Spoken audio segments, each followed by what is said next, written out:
And welcome, everybody. I'm very happy to be doing this. I think all voices should be heard.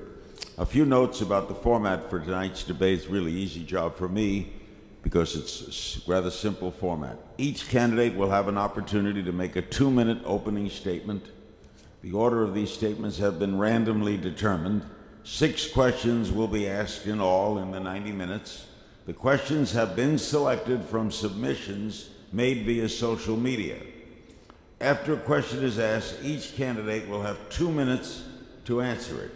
Each candidate will have a total of 6 opportunities in all. Once all 4 candidates gave their 2-minute responses, they'll each have an additional 1 minute to expand or not expand. They can choose to respond or not.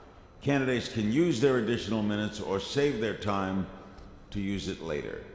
We will wrap up with a 2-minute closing statement from each candidate. And with that, let me introduce these 4 independent candidates. First, Jill Stein, the mother, a physician, longtime teacher of internal medicine, and the Green Party nominee for president. Jill Stein.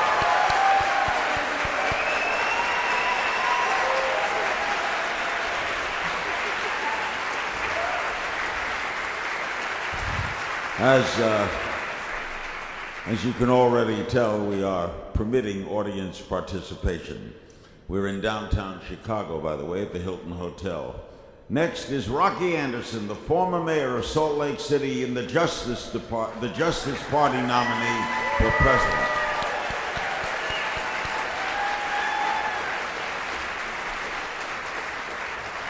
Next is Virgil Goode Jr., former member of the U.S. House of Representatives and the Constitution Party nominee for president.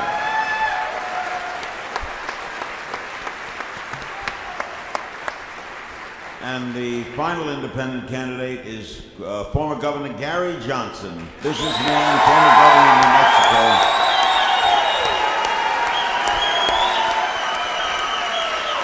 And Gary is the Libertarian Party nominee. Okay, this will be opening statements. The American people are in crisis. We are losing our jobs, decent wages, our homes by the millions, affordable health care and higher education. The climate is in meltdown and our civil liberties are under attack. The wealthy few are richer than ever, rolling in more dough than ever, and the political establishment is not only not making it better, they're actually making it worse, imposing austerity on everyday people while they continue to squander trillions of dollars on wars for oil that we don't need, on Wall Street bailouts, and tax breaks for the very wealthy. The American people are at the breaking point, and we need to turn that breaking point in this election into a tipping point to take back our democracy and the peaceful, just, green future that we deserve. And we do that by standing up and making sure that everyday people have a voice in this election and a choice at the polls that's not bought and paid for by Wall Street, and by advancing the critical solutions that the American people are clamoring for by large majorities. Our campaign is calling for a Green New Deal to create 25 million jobs, end unemployment, jumpstart the green economy, and that means putting a halt to climate change and making wars for oil obsolete. We're calling for health care as a human right through Medicare for all, and for bailing out the students, not the banks, and making public higher education free. Jill, Rocky, 2 minutes. We are at a pivotal moral point in our nation's history. We've all suffered through the sellout of our government to Wall Street. Young people are burdened with crushing record tuition debt. Millions of families have lost their homes. Retirement accounts have been decimated, while Wall Street fat cats who are buying our elections have made out like bandits. We've never had the disparity in income and wealth that we see between the very wealthy and all the rest of us since the 1920s. Our poverty rate has never been so high since 1965. Child poverty and infant mortality rates in the United States are next to the worst in the industrialized world, and among 50 nations, the United States has the worst rate of women dying in connection with pregnancy and childbirth. And under Obamacare, there will be 30 million people without essential health care by the year 2022. And during the Bush and the Obama years, our Constitution has been shredded while the imperial presidency has expanded, with presidents who think they can unilaterally take us to war, often on a pack of lies, with presidents who think the federal government should have the authority to round anyone up, including U.S. citizens, and imprison them up to the rest of their lives without charges, without trial, without legal representation, and without the right of habeas corpus. And our elected officials are sound asleep when the Pentagon is warning that climate change is a greater long-term security risk to the United States than terrorism. Okay. So if you like the way things are going, vote Democratic or Republican. If you want real change, vote your conscience, vote justice. Economic justice, social justice, and environmental justice. On the 4 issues I'm going to address right now, you can deduce their positions from what I say. But I'm going to name 4 positions that I am very different from Barack Obama and Mitt Romney. First, Obama and Romney both claim that they were and still are for a balanced budget. Reality. The Obama budget this year was $1 trillion in deficit. The Paul Ryan budget, which passed the U.S. House, was $600 billion in deficit. I have the courage to submit a balanced budget if I'm elected president right after I'm inaugurated. Secondly, I am for jobs in America, for American citizens first, and the only candidate that has called for a near complete moratorium on green card admissions to the United States until unemployment is under 5%. It makes no sense to bring in so many foreign workers when unemployment is so high in this country. Secondly, third, we're running close on time. Go ahead. We need to end super PACs and political action committees. That would be one of the best things that would open up our country for more democratic process and a greater voice by the people. And lastly, we need term limits. It's time to focus on doing the best job in Congress instead of the next election and the next fundraiser. And now an opening statement from Governor Johnson. The country is in really deep trouble. We should not bomb Iran. We should end the war in Afghanistan tomorrow. Bring the troops home tomorrow. Marriage equality is a constitutionally guaranteed right on par with civil rights of the 60s. Let's end the drug wars. Legalize marijuana now.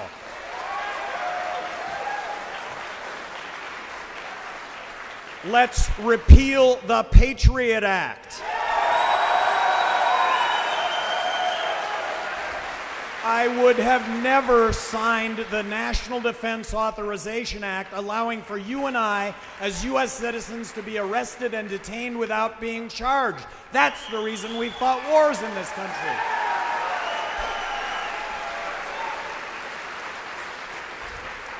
I promise to submit a balanced budget to Congress in the year 2013. That is a $1.4 trillion reduction in federal spending. If we don't do this now, we are going to find ourselves in a monetary collapse. And a monetary collapse, very simply, is when the dollars we have in our pocket don't buy a thing because of the accompanying inflation that goes along with borrowing and printing money to the tune of 43 cents out of every dollar we spend. I'm the only candidate that wants to eliminate income tax, eliminate corporate tax, abolish the IRS, and replace all of that with one federal consumption tax, the fair tax. I think it right. reboots the American economy. It's the answer to our exports. It's the answer to American jobs. First question for tonight, topic is our electoral system. This question is from the Free and Equal Elections Foundation hosting this debate and will be asked by Christina Tobin. Christina? Well, thank you. And we'll start from the left to the right, and here's our question. A top two primary is an election in which party labels appear on the ballot, but parties do not nominate candidates. Instead, the candidates choose their own ballot label. All candidates run in the primary, but only the top two vote getters appear on the ballot in the November election. The system is currently used in Louisiana, Washington State, and California. It is now a ballot measure in Arizona, Prop 121, with other states interested in adopting the system. What is your position on the top two primary system and why? We'll start with Jill Stein. Mm-hmm. Thank you, and again, thank you so much to Free and Equal and to all of you for being here. Yes, I think top two does not enlarge our democracy. In many ways, it confuses things more. It puts many candidates onto the ballot altogether, and it arbitrarily attaches party labels to them. Any candidate can choose any label they want, so it really degrades the meaning of our political parties where they have meaning, and I know they don't always, but there are some that do have meaning that aren't bought and sold to the highest bidder, and the Green Party is one of those parties, and I know there are some other parties here as well, the independent parties, where the party actually represents real values. And the top two obscures the meaning of those parties, and it essentially puts everyone in together so you really can't tell who's representing you, and whoever has the biggest budget stands to win that primary, and essentially it becomes another way that big money can control our elections. So I oppose top two, as the Green Party does, and we actually support a whole variety of election reforms for the purpose of enlarging our democracy, not increasing the sellout of our democracy. We are calling for getting money out of politics through public financing. We're calling for opening up the airwaves to all qualified candidates. We are calling for a constitutional amendment 10 seconds, to clarify that money is not speech and that corporations are not people, to take back our constitutional rights. All right, Joe, thank you. All right, next, for 2 minutes, Rocky Anderson. Rocky?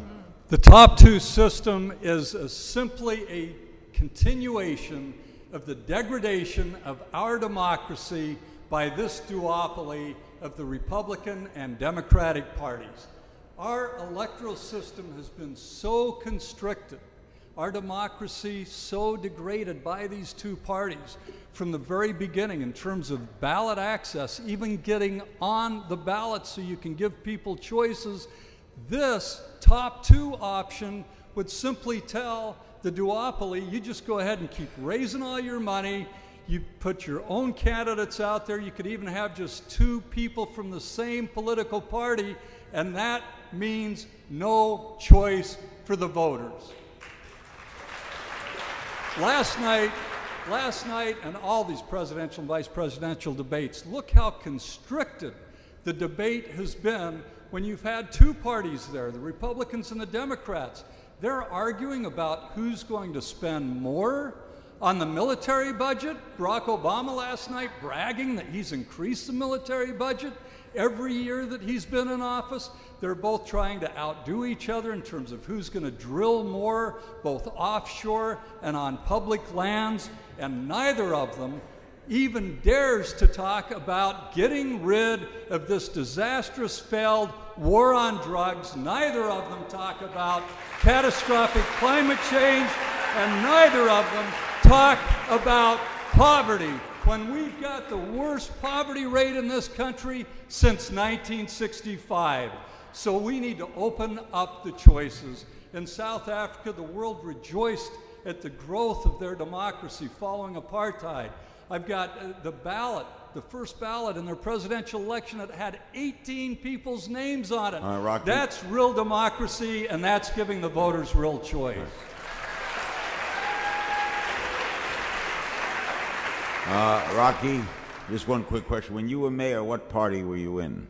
Well, I was in the Democratic Party, but it was a nonpartisan office. I was a Democratic candidate for Congress in 1996, but I've had it with the Democratic Party.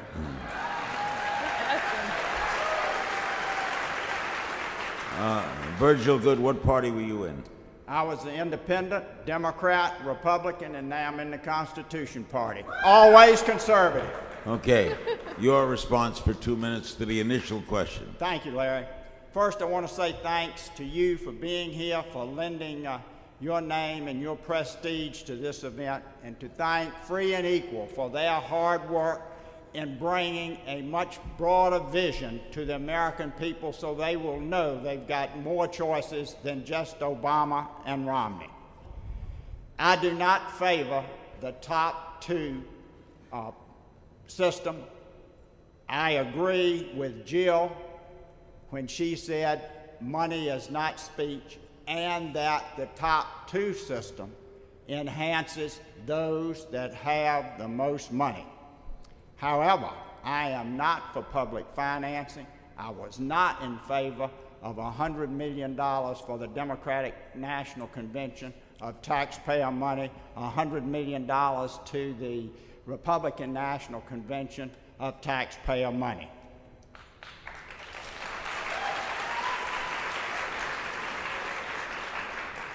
The top two system is primarily a state issue. I would not be in favor of federal legislation repealing what Louisiana has done, or telling Virginia, or telling Maine, or telling Arizona or New Mexico, any state, what they should do. But we've got to work at every state and every legislature and oppose top two. In my view, it's a hindrance to true democracy for grassroots Americans that don't want to be controlled by super PACs and PACs. All right. And our final speaker on this topic, and I know you were a Republican as governor of New Mexico, Gary Johnson, your response. Well, running for governor of New Mexico as a Republican, I ran completely outside of the political system. Completely. I mean, I went and I introduced myself to the Republican Party 2 weeks before I ran, and they said, you know what, we like you, we like what you've got to say. We're completely inclusive. You can go and you can make your case to all Republicans in this state, you know, take part in the debates, take part in the discussions. Well, that's the way that politics should be. I was able to make that presentation, I was able to make that case, and by the way, the Republican Party chairman at that time said, now you can do all this stuff, but you just need to know that you'll never get elected because it's not possible to get elected governor in a state that's 2-to-1 Democrat. Well, I did get elected. So as governor of New Mexico, completely outside of the political system, I've always been pro-choice regarding everything, okay? So should this be top two voting, top two candidates voting system? This should be something that gets ferreted out at the local level. This should be something that gets ferreted out at the state level, not the national level. Look, there is only a couple of voices being heard here, and it's Tweedledee and it's Tweedledum. It's 2 weeks ago. It's 2 weeks ago, two candidates talking about who's going to spend more money on Medicare, when Medicare is a system that you and I pay $30,000 into and get a $100,000 benefit. It's a 3-to-1 what you pay in and what you get out. It's not sustainable. Yet it's indicative of our federal government today, which is on an absolute unsustainable path, the results of which are going to be a monetary collapse unless we actually bring this under control. And as a third party, I've been given the opportunity here to make the case that's not being made by either of the two major candidates. Thank you, Governor.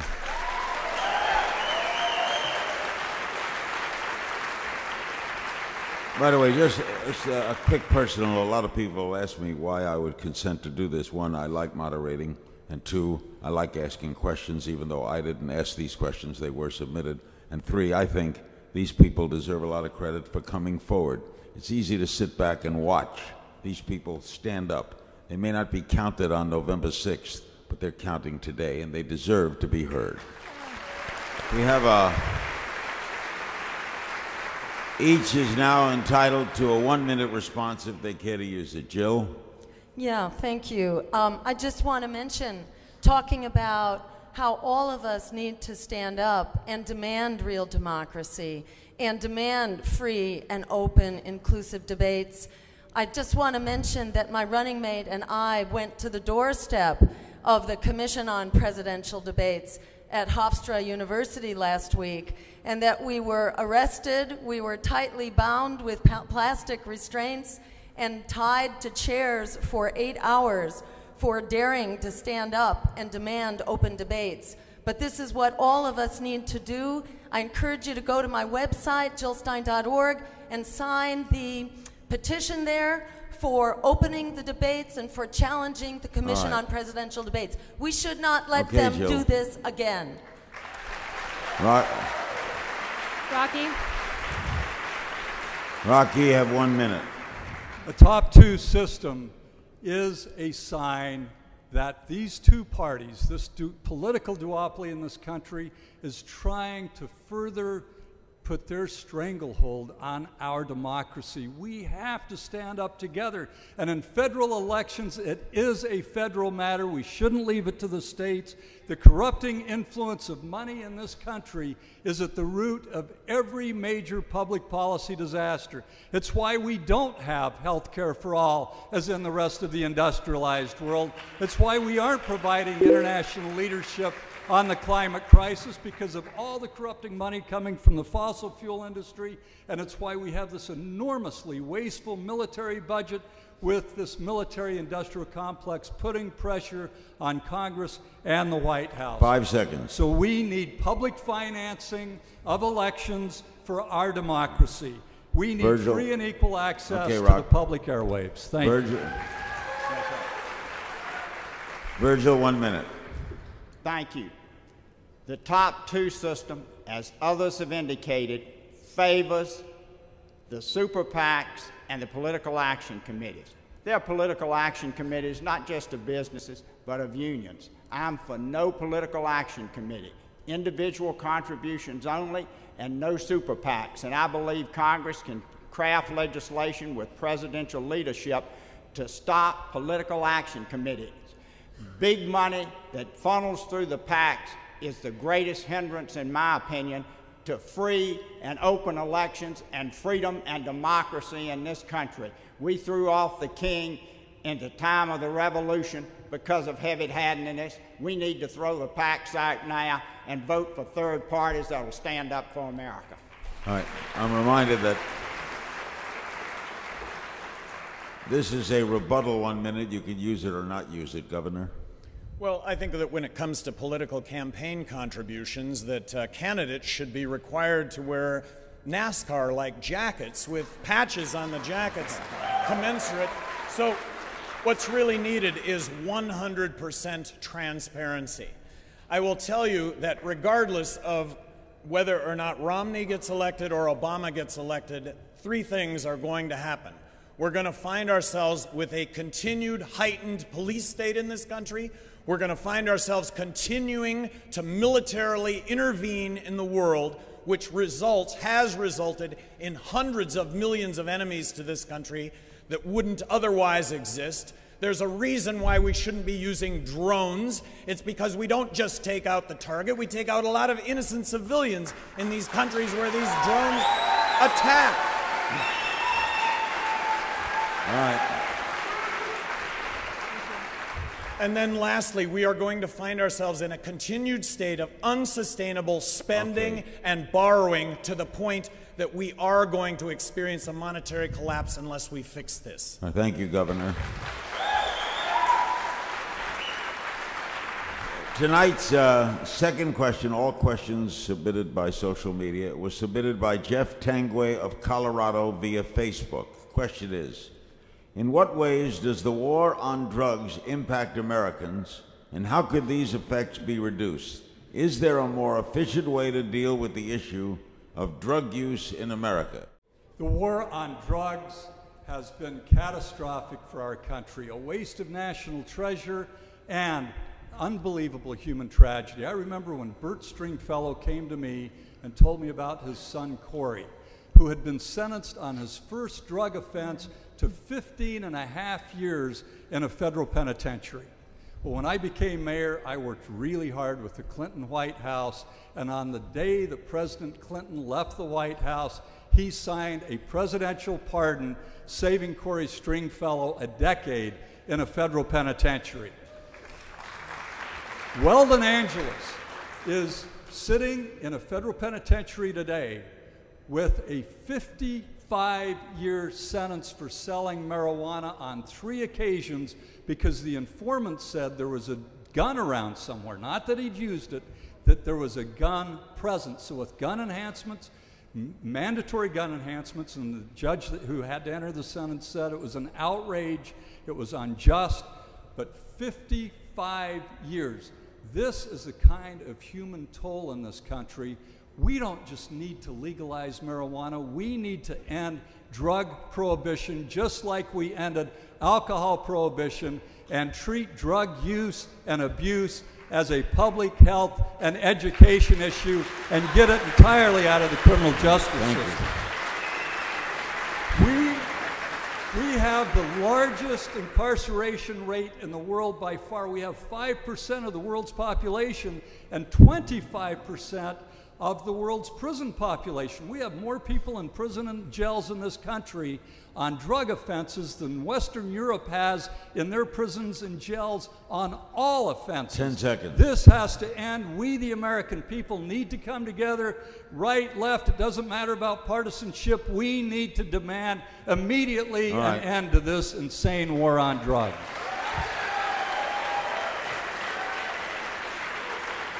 Virgil, Goode. Thank you. I am an advocate of a balanced budget now, not 10 years down the road, and I would cut federal spending on the war on drugs. However, drug use is primarily a state issue, not a federal issue, but there are federal laws. I am not, and this is going to not sit well with most of you, I am not for legalizing marijuana use or other drug use.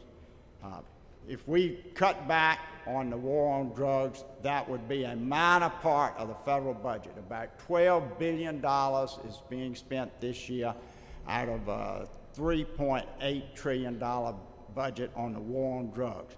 But a lot of small things. I'm not for funding Planned Parenthood. I'd take that to zero. I'm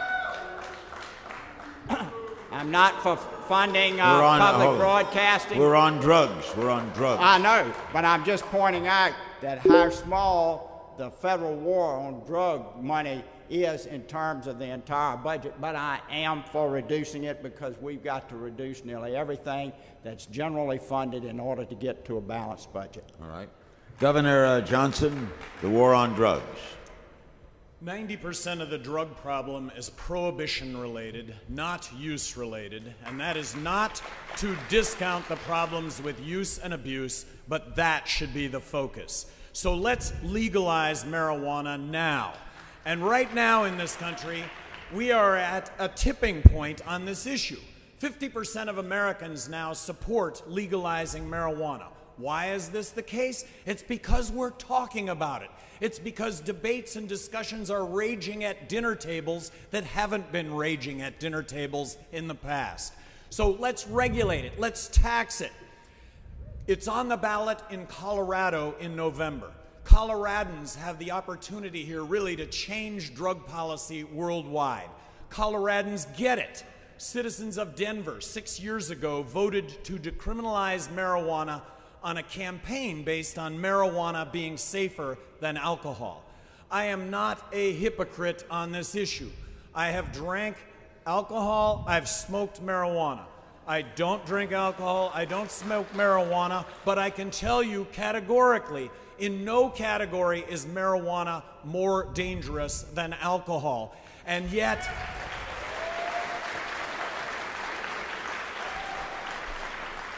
And yet we are arresting 1.8 million people a year in this country on drug-related crime. We have the highest incarceration rate of any country in the world, 2.3 million people. Half of what we spend on law enforcement, the courts, and the prisons is drug-related, and to what end?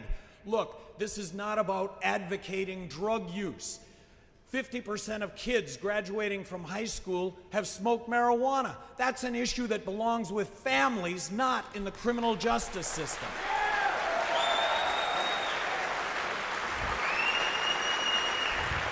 All right, thank you, Governor. That's time up. Jill, Does anybody have any rebuttals? Go ahead, Jill. I have to make my statement first, sorry. and then the May I? rebuttals. Thank you. Sorry. So, as a medical doctor, previously in clinical practice for about 25 years, I can say with a real understanding of the science and the health impacts that marijuana is a substance that is dangerous because it's illegal. It's not illegal on account of being dangerous, because it's not dangerous at all.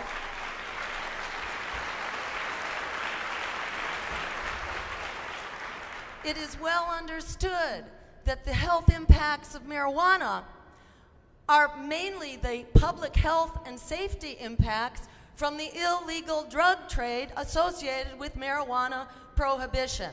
So the most important thing we can do to get rid of the health problems associated with marijuana is to legalize it. And on day one, a president, if she wanted to, could instruct the DEA to do a really radical thing. And that would be to use science in determining what substances will and will not be scheduled. Because the minute science is used, marijuana is off the schedule. And the same goes for hemp, which is also a substance for which there are no bad drug effects. There are no bad health and safety effects. Yet there are very important economic benefits. Both of those substances should be legalized.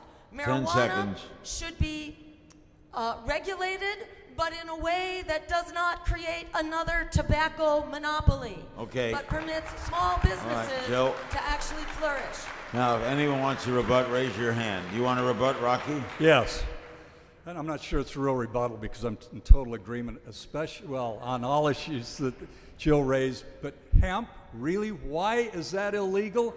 Except for those moneyed interests that control our Congress. We need to rise up as one and say, legalize industrial hemp now. Okay. Anyone want to rebut? No. My time isn't up Okay. yet, I think. I don't mean to quibble like the President and Romney do. That's 1 minute. 40,000 people, less than 40,000 people in prison on drug charges in 1971 when this war on drugs began. Now we have over 500,000 of our people in prisons. I would entertain as president a presidential pardon for everyone that didn't commit other crimes that's in our federal prisons because of drug offenses. Anyone want to rebut? Remember, we have 6 questions in all. We're only finishing the second one. Anyone else want to rebut? When I was governor of New Mexico, I met with judges in Portland, Oregon that asked to meet with me. The meeting started. I didn't know what to expect, but what they said was, hey, we're here to support you. We're here to support what you have to say, but we would like to share with you a story here that perhaps you can pass on. Only have a minute. Pass on to others that would let others better understand this. They said that methamphetamine really is the boogeyman drug. People that use methamphetamine do bad things. Their behavior is altered. They said, we're not suggesting, and by the way, it disparagingly falls on the poor. It's the best example we can think of a prohibition drug. It's cheap, it's easy to make, so the consequences fall disparagingly on the poor. They said, we're not suggesting the following, but if cocaine were legal, these people would be using cocaine without the negative behavioral impact. Now, what I will tell you about cocaine, and it would be wonderful if the government told the truth, cocaine puts holes in your heart. Really, people that use cocaine their entire lives die from a heart attack. Whitney Houston is the best example of somebody who uses cocaine all the time. Okay. All right. 1 minute rebuttal. Go ahead, Virgil.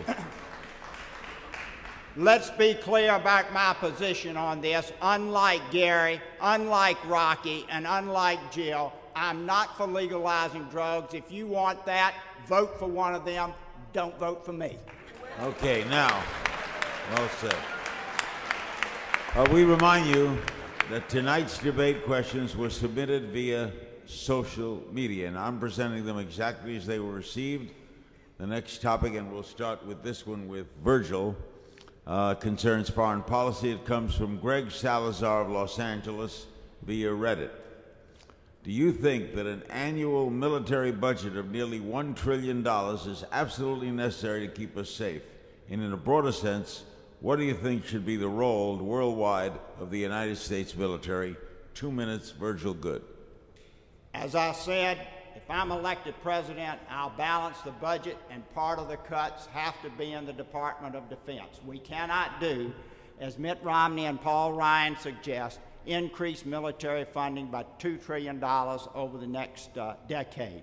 I support a strong defense, but we need to retrench rather than trying to be the policeman of the world. We have too many soldiers, too many troopers scattered around the world. Our bases need to be reduced around the world, not increased, and the United States should stop trying to be the overseer of the world. That will save us billions and billions of dollars. All right, Governor Johnson. Let me start with a premise here. We need to provide ourselves with a strong national defense. It's one of government's fundamental responsibilities. But the operative word here is defense, not offense, and not nation building. The biggest threat to our national security is the fact that we're bankrupt, that we're borrowing and we're printing money to the tune of 43 cents out of every dollar that we spend. So I am promising to submit a balanced budget to Congress in the year 2013 that would include a 43% reduction in military spending. How does that go down? Well, a 43% reduction in military spending takes us back to 2003 spending levels. It's getting ourselves out of all the military engagements that we are currently involved in. Stop with the military interventions. It's reducing the military footprint worldwide, its bases, its troops that we have stationed in Japan, in South Korea, and in Europe, its intelligence, its research and development.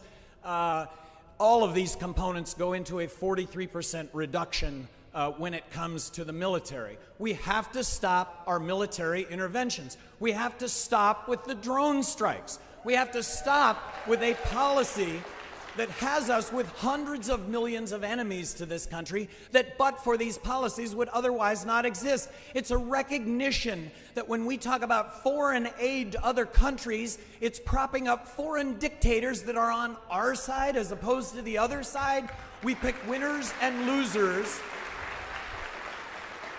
And there are a whole lot of unintended consequences that go along with this. Right now, we're funding the Syrian insurgents, and they're made up of jihadists. 5 seconds. Did we not learn anything in Afghanistan where we funded Osama bin Laden? All right. Discussing military spending, Jill. Yes, I want to agree with Gary and with Rocky, and I guess not with Virgil in this instance, to say that a foreign policy based on militarism and brute military force and wars for oil is making us less secure, not more secure. We need to cut the budget and bring the troops home.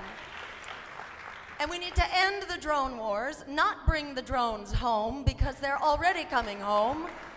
We need to put an end to the use of drones and actually lead, not to lead this development of a new arms race, but to lead in an international treaty and a convention to permanently ban the use of drones as a weapon of war and as a means of spying the American public. $5 trillion spent on the Afghanistan and Iraq war, thousands of American lives, hundreds of thousands of innocent civilians. This has not made us more secure. What we're seeing, in fact, is the blowback against this policy, because dropping bombs on weddings and funerals which is what drones do with an incredibly high civilian casualty rate, that is not a good way to win the hearts and minds of people in the Middle East. 30 seconds. We need a foreign policy based on international rights, on international law, and on human rights, and on fighting climate change, which should be the war that we are all fighting, not this war for oil. All right. And now also on the question of military spending, and then we'll have a rebuttal if anyone raises their hand and wants to. Again, we have 3 more questions coming. On military spending, Rocky. President Eisenhower, in his last presidential address, warned this country about the military-industrial complex.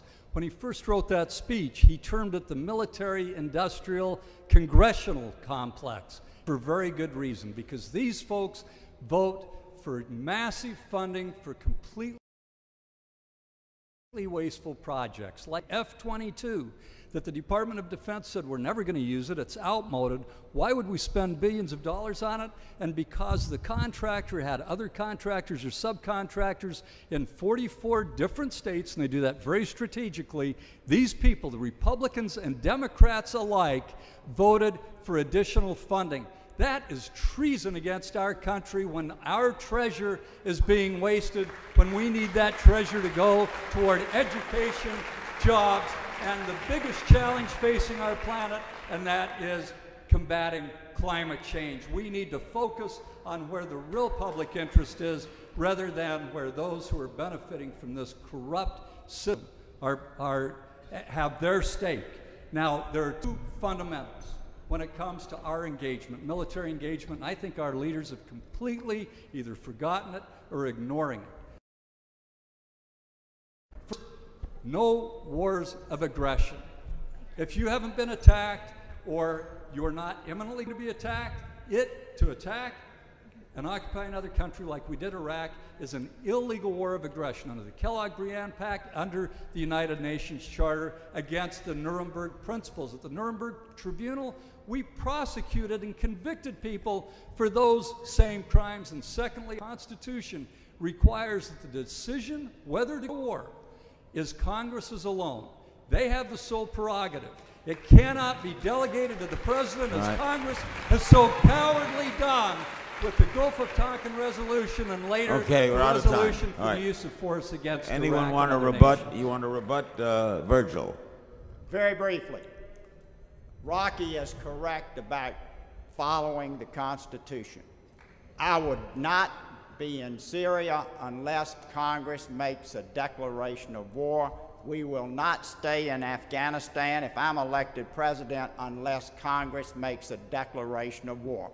Only by going through that constitutional process can we ensure that the will of the American people is addressed when we have issues like Syria, Afghanistan, and Iran.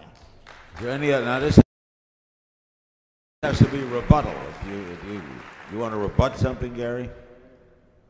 Well, okay. Please. It's a rebuttal question. I was opposed to going into Iraq before we went into Iraq. I did not think there were weapons of mass destruction, and I said in 2003, if there are weapons of mass destruction, we have the military surveillance capability to see that happen, and if that happens, we have all sorts of options. But if we go into Iraq, we're going to find ourselves in a civil war to which there would be no end. Afghanistan, I thought initially that that was totally warranted. We were attacked, we attacked back, but I would argue that after having been in Afghanistan for 6 months, we wiped out al-Qaeda. That was 11 years ago. We should have gotten out of Afghanistan 11 years ago. So here we are now on Iran. The largest demonstration in the world in support of the United States after 9/11 was in Iran by over 1 million citizens that showed up in support of the United States. And we're going to bomb Iran. We're going to bomb the citizens of Iran. We're going to find ourselves with another 100 million enemies to this country that we wouldn't otherwise have.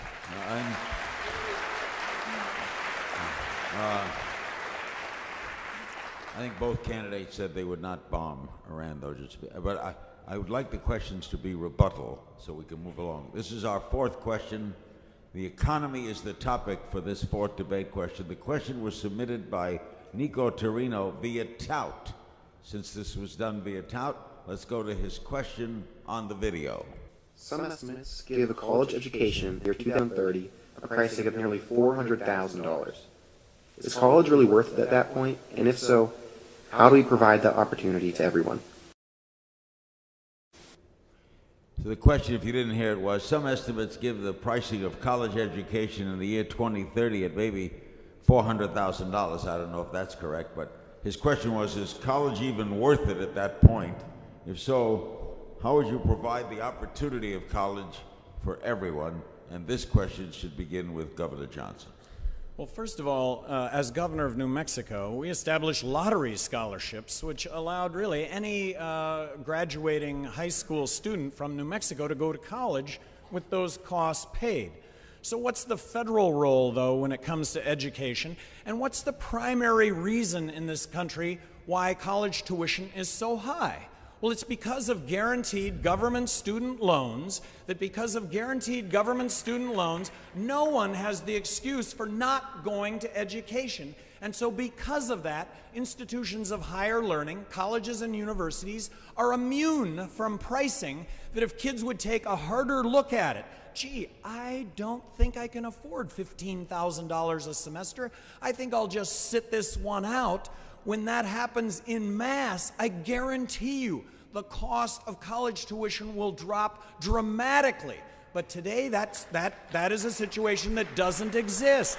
I can't afford $15,000, and yet friends and family will point and say, look, you can get a guaranteed government student loan. That is another one of government's unintended consequences that have college tuition at such a high rate. Bill Stein. Jill. So I think it's time to make public higher education free, as it should be.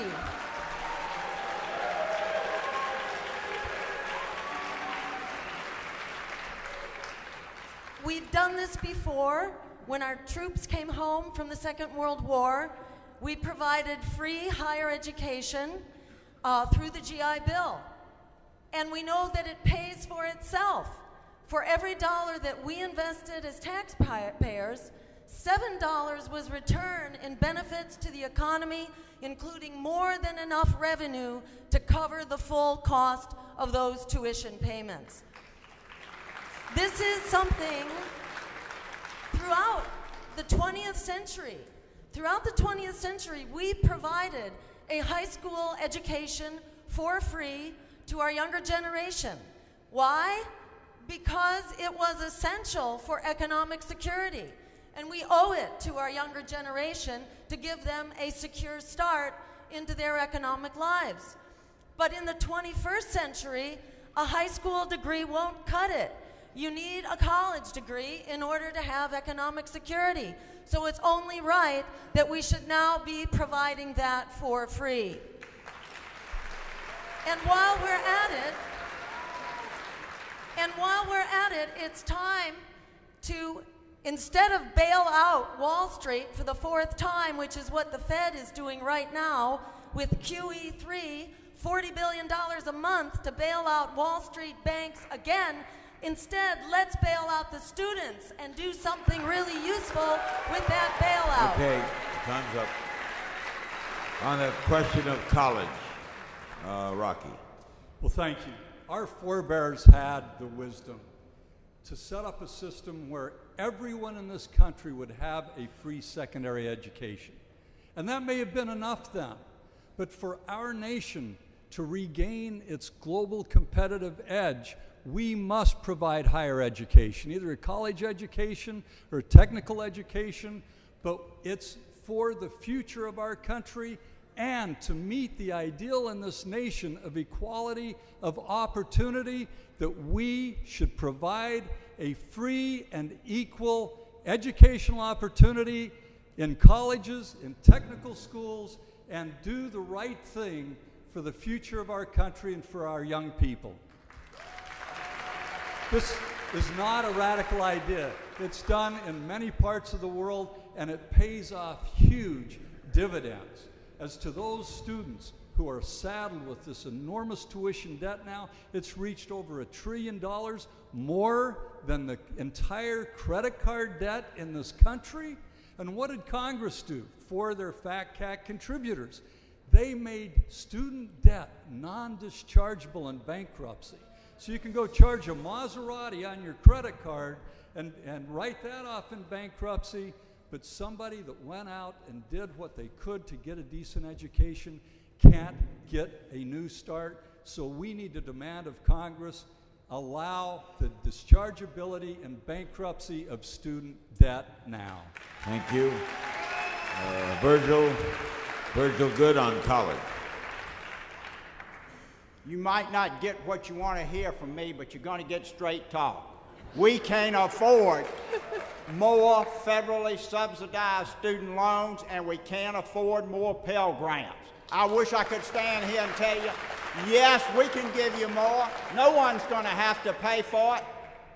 Our debt of $16 trillion is bearing down on us, and as Governor Johnson said, we could well be like Germany after World War I.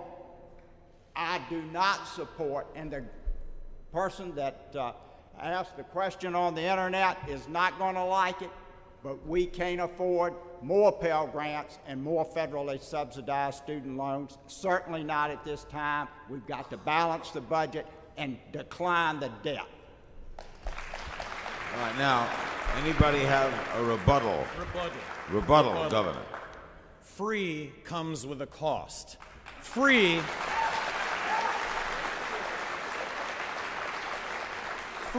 very simply is spending more money than what you take in. Free is simply accumulating more to the $16 trillion in debt that we currently have.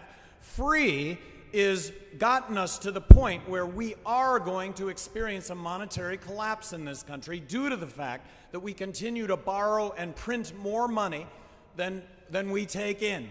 We're printing and borrowing money to the tune of 43 cents out of every dollar we spend. Free, the Federal Reserve System in this country. The Treasury prints money. They give it to the Federal Reserve. Federal Reserve gives the money to the banks at 0%. Do they give it to you or I? No, they buy up treasuries in a closed loop, making profits off of you and I with no risk whatsoever. This is what has to stop in this country, is the notion of free. There needs to be a level playing field for everybody. Any other rebuttals? Yes. Rocky?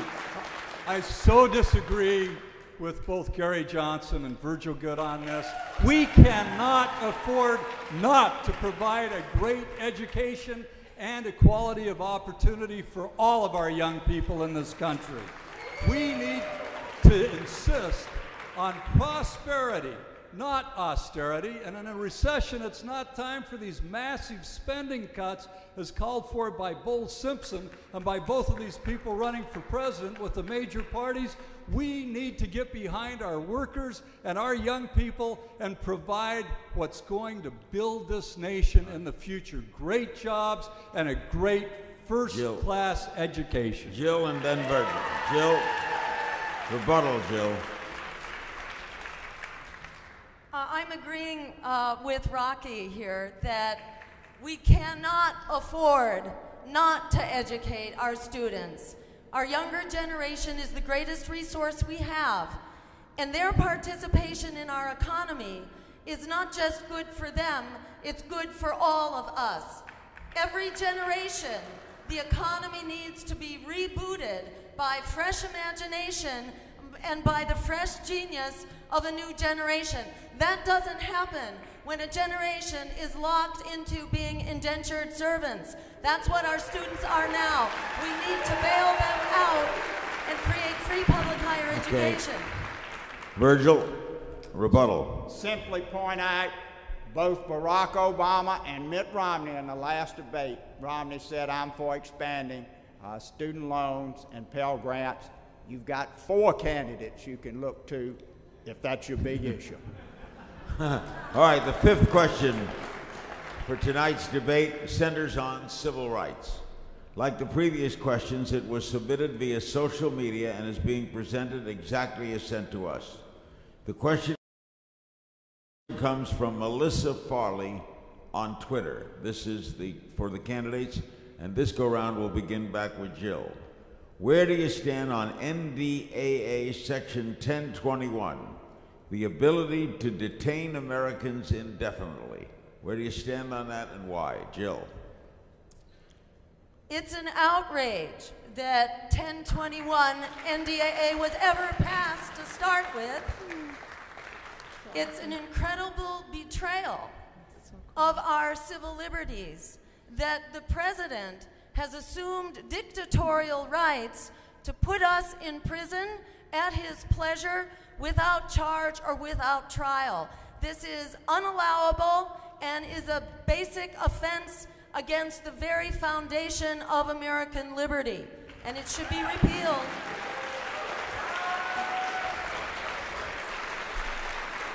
And while we're at it, we must also repeal the president's interpretation of the Enforcement Act in 2001, the Military Use Act, that said that assassinations are in the power of this president. We need to put an end to assassinations. We need to put an end to the FISA Act, which retroactively legalized unwarranted wiretapping against U.S. citizens. We need to repeal the Patriot Act, and we need to stop the persecution of whistleblowers who blow the whistle on crimes by our government. 10 seconds, Jill. 10 seconds. As Benjamin Franklin said, if we sacrifice our liberty for security, we will wind up losing both. So let's take back our liberty. That is the foundation of true security. Rocky, question of detaining Americans indefinitely. Well, I went to law school because I believed as deeply as one can believe in the rule of law, in justice, in the fact that our system of justice can provide for everyone. And what we have seen through the Bush years and now with President Obama has been so absolutely subversive and anti-American. There's been no more anti-American act, I think, in our history than the NDAA. And President Obama, don't be fooled about this, in 2009, he asked for the power to indefinitely detain people without charges, without a trial, without legal assistance, and without the right of habeas corpus. We are on the road toward totalitarianism, and that's not an exaggeration. Take a look at this. If one person can determine against whom and under what conditions laws passed by Congress and our Constitution are going to be applied, that spells tyranny. It's the very definition of tyranny. So what happened when President Obama came into office? He said, about our international treaties and our own domestic laws, absolutely forbidding torture. Let's forget about those war crimes and move forward and not look backwards. What about those people that committed countless federal felonies by illegally spying on American citizens? He said, let's forget about it. And he did the same thing when he was in the United States Senate, and after he'd promised just the opposite to everybody before he got the Democratic nomination, he voted for retroactive immunity, criminal immunity for the telecom companies that participated in the illegal surveillance program. All right. That shows such utter disregard for the rule of law. We need to demand more of our leaders, or we'll never. All right. Virgil, good. We'll never meet the promise of our founders and our Constitution. Virgil. One sentence answer, Larry. If I were president, I would have vetoed NDAA. Why can't we all be that simple? Okay, Governor? Well, because, Larry, this is like shamelessly pitching oneself to vote for me, so I'm going to try and take advantage of shamelessly pitching myself here. I would have vetoed the National Defense Authorization Act, allowing for you and I, as U.S. citizens, to be arrested and detained without being charged. I think what's really significant is last December, the ACLU came out with a report card on all of the presidential candidates. And I apologize to the 3 others on stage that weren't in this report card, but they came out with a report card on all the presidential candidates. ACLU, a group dedicated to civil liberties, a group dedicated to the Constitution, a group dedicated to the first 10 amendments to the Constitution, a Bill of Rights. I think this is really important. 24 Liberty Torches was a perfect score. Mitt Romney and Rick Santorum had 0 Liberty Torches out of 24. Newt Gingrich had 4 Liberty Torches out of 24. Barack Obama had 16 Liberty Torches out of 24. My hero, Ron Paul, 18 Liberty Torches out of 24. And Gary Johnson had 21 Liberty Torches out of 24, something that I'm very proud of.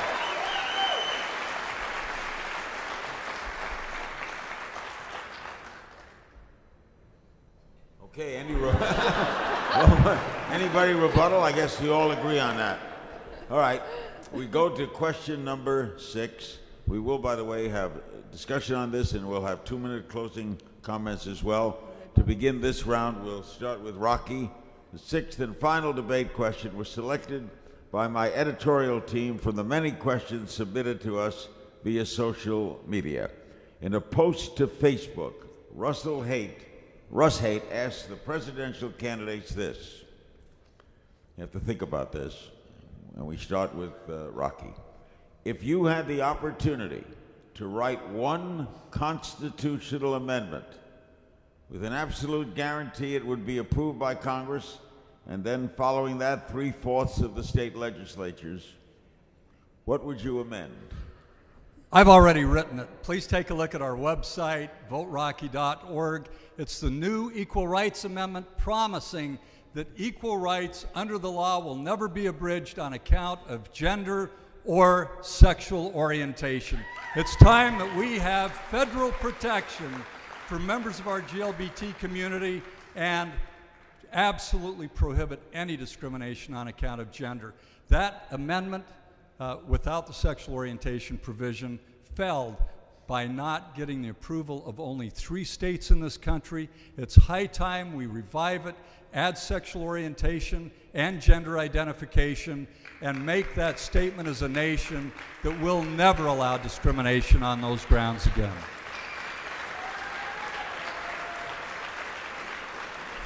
Do you, before the others respond, do you think, Rocky, that would pass today?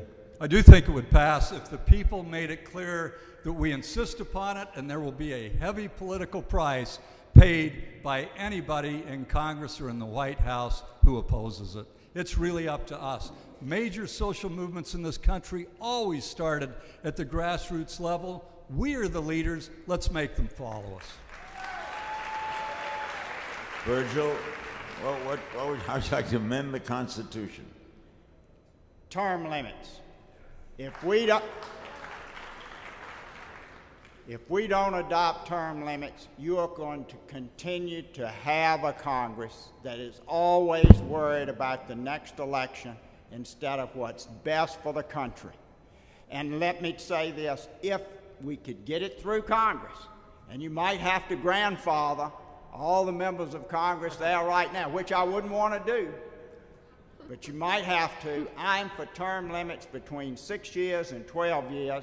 I don't care what it is, whether it's 6, 8, 10, or 12. It would enhance Washington so much because I was there 12 years. It's a constant worry about the next election. Where's the next fundraiser going to be? Who are the PACs going to be there giving me money so I'll be able to outspend my opponents? You watch the Chicago television. It is constant advertising, and the PACs are the biggest contributors to that for congressional elections. I will tell you this, if we could get it through the House and the Senate, it would go like a knife through hot butter of the state legislatures. Term limits now. Are they...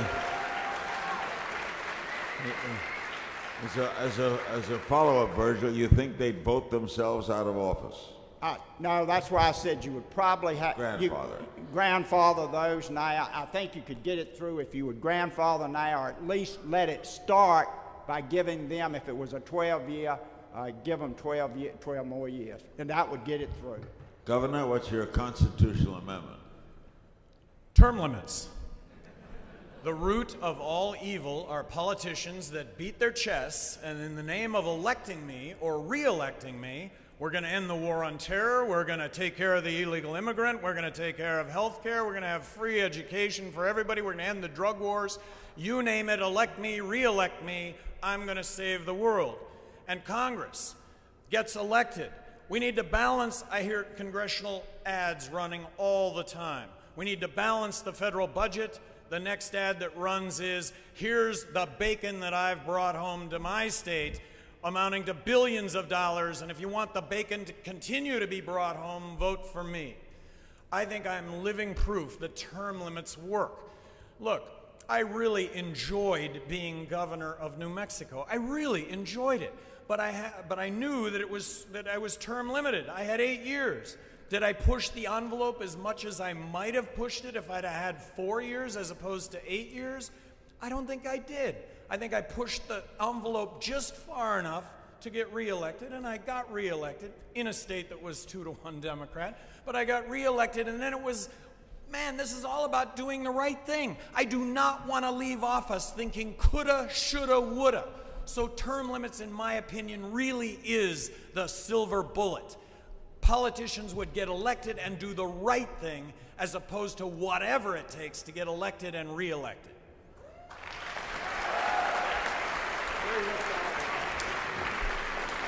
And Jill, how would you amend the Constitution?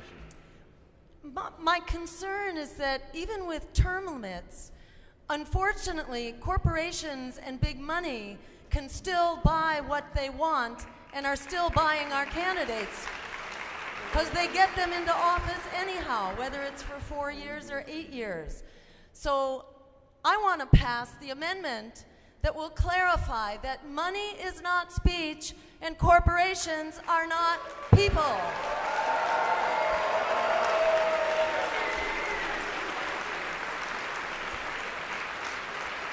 Because in stealing our rights of personhood, corporations have done exactly that.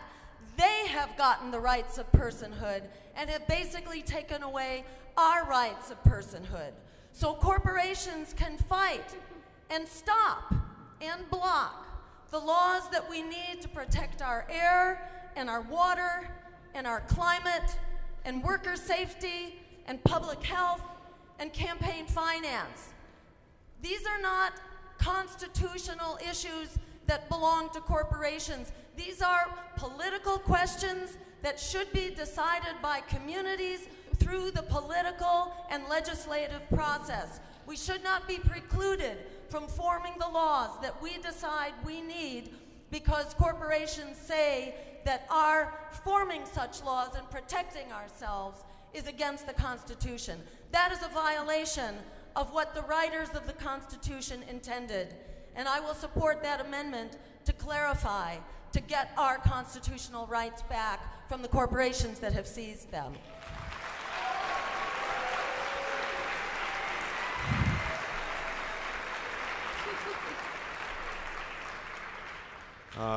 This has been a very lively evening. You will each have 2 minutes to close, is that correct? That's correct. All right. Got it. We start with the way we started, or do we go roundabout? We're actually going to go next in line to Virgil. Okay, this is 2 minutes, closing statements. You don't have to rebut them. You can say anything you like. Again, thanks to Free and Equal, thanks to Larry King, thanks to Gary, Rocky, and Jill. Open up the process, give broader views to Americans, and we will have a better and greater country. 4 things that we've got to do right away. I repeat, balanced budget now, not 10 years down the road like Obama and Romney are talking about.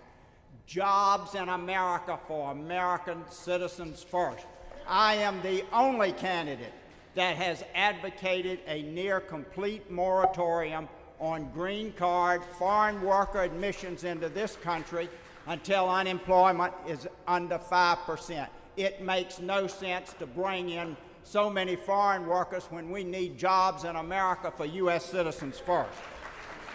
Thirdly, I agree with Jill on super PACs and PACs and defining speech, but I don't think you need I think it can be done with legislation with enough whereases and a sense of the House and a sense of the Senate in it. I want to see political action committees eliminated, individual donations only, full transparency, and we need to end the super PACs that are totally just about controlling federal elections. It's time for a grassroots candidate like Virgil Goode to be president, and he'll work for term limits too.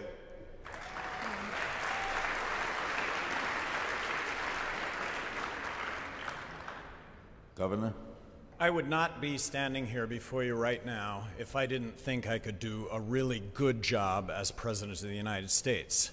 And I am basing that on the resume that I have. I've been an entrepreneur my entire life. I started a one-man handyman business when I was a junior in college and actually grew that business to employ over 1,000 people in Albuquerque. It's amazing what can happen when you do what you'll say you'll do and when you show up on time. It's just amazing.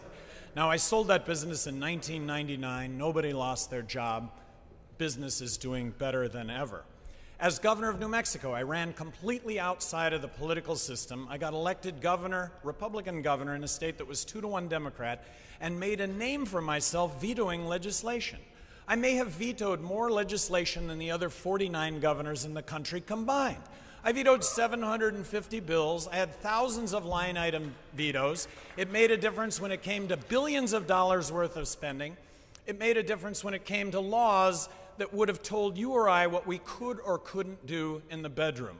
With regard to immigration, which I think really is a hot button issue, and it kind of highlights differences between me and everybody else, let's start off with the premise that immigration is really a good thing. Let's make it as easy as possible for somebody that wants to come into this country and work to get a work visa. Not a green card, not citizenship, but a work visa so that applicable taxes would get paid and that we would have no criminals working in this country. Look, we hear about wasted vote right now. Wasting your vote is voting for somebody that you don't believe in. That's wasting your vote.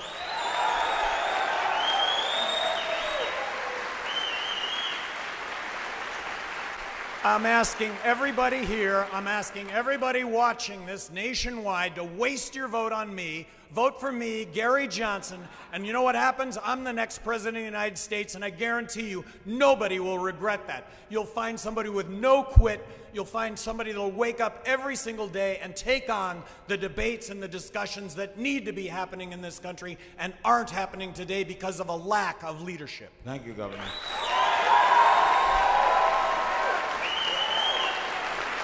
Jill Stein. Jill, 2 minutes. There's a famous saying from Alice Walker that the biggest way people give up power is by not knowing we have it to start with. In fact, there are 90 million voters who are not coming out to vote in this election. That's 1 out of every 2 voters. That's twice as many as the number who will come out for Barack Obama, and twice as many as the number who will come out for Mitt Romney. Those are voters who are saying no to politics as usual and saying no to the Democratic and Republican parties. Imagine if we got out word to those 90 million voters that they actually have a variety of choices and voices in this election. And I want to focus especially on those 36 million students and young people and recent graduates who are effectively indentured servants because of the high unemployment rate and the draconian, unforgiving loans that have been customized especially for students lacking any consumer protections. If those students decided to stand up and go to the polls and come out and vote for free public higher education, for ending student debt, for bailing out the students and breaking up the banks instead of the other way around, which is what they are doing, we could turn politics in this country on its head on November 6th. I encourage you, go to my website, get the word out. There is a choice in this election to take back our democracy, to create jobs for everyone through a Green New Deal that will put an end to climate change and make wars for oil obsolete. We can do this now by standing up and making it so. Thank you, Jill. And finally, Rocky Anderson. Imagine if there had been a candidate included in the Obama-Romney debates to challenge our plutocracy, our government that is run by and for the benefit of monstrous corporations rather than in the interest of the people of this country. We know the Republican and Democrats have some differences, but both of them have morphed into a militarist, corporatist, anti-democratic force that has betrayed basic human and civil rights. We know that both of these major candidates have been bought and paid for. That's why neither of them stands for health care for all as in the rest of the industrialized world. It's why neither of them ever talk about breaking the stranglehold the military-industrial complex has on our government. And that's why neither of them talk about providing the essential leadership on the climate crisis, the greatest tragedy facing Earth's inhabitants. Obama and Romney have refused to discuss the corrupting influence of money flowing from Wall Street banks, from the insurance companies, the pharmaceutical industry, the fossil fuel industry, or military contractors, because they are the recipients of that corrupting money. And neither of these dominant party candidates will have called for federal protection for marriage equality. Neither of them have called for an end to poverty, an end to the insane war on drugs, or for the implementation of a WPA-like initiative that would hire millions of workers. So thank you to Christina Tobin and Larry King and Free and Equal for providing this opportunity to present democratic solutions in the public interest on which we can all work together far beyond this election.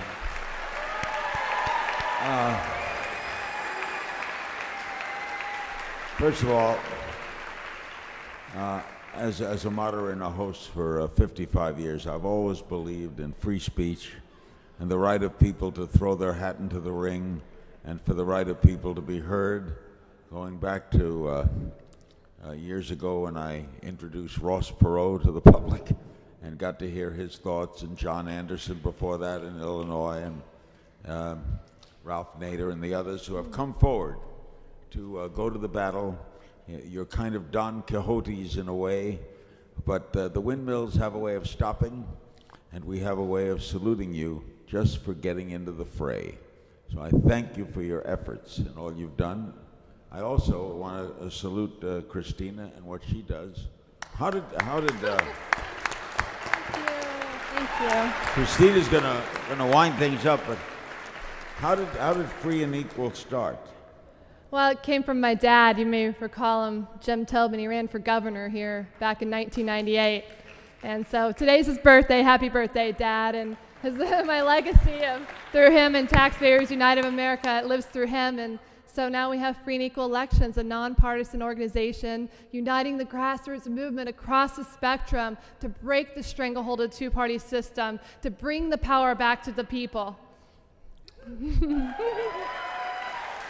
I know Christina has some closing remarks. I want to thank Gary Johnson, Jill Stein, Rocky Anderson, and Virgil Goode for participating in this. It was my pleasure to be here, and I thank you all very much, and thanks to the audience as well. And I'll turn it over to Christina Tobin for the close. Christina? I want to thank Larry King for dream come true. Larry, please. Of course, my executive producer, Marcy Forgrave, and producer Gary Franchi, the whole crew of people. Thank you to them, all of our supporters out there, and the candidates, and we the people. And I have some good news for you. How many people enjoyed this debate tonight?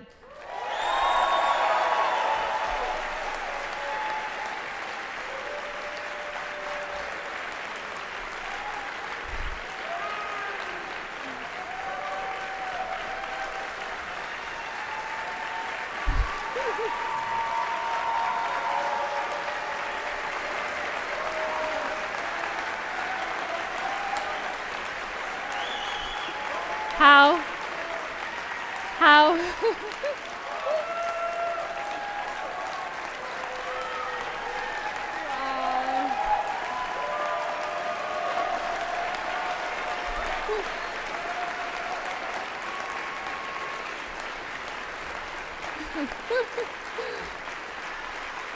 Wow.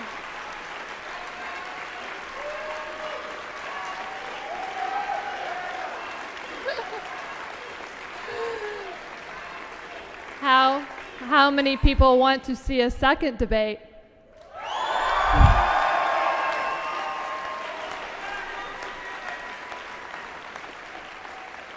Well, here at Free and Equal, we're a nonpartisan organization. All the donations go through great things like this and big things we're doing after the election. But we are holding a debate next Tuesday in Washington, D.C., 9 p.m. Eastern Time.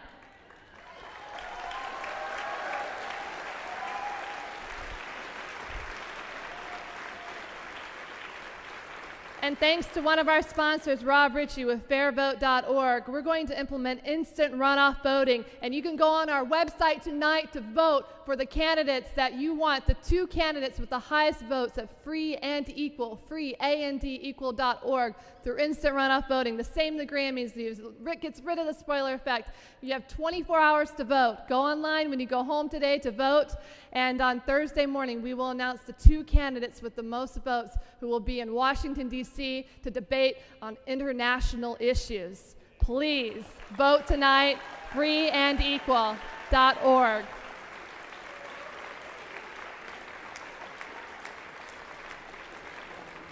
So thank you, Larry. Thank you all very much. Great pleasure being with you. Always love coming to Chicago. Thanks very much. We the people. We the people. Good night, everybody.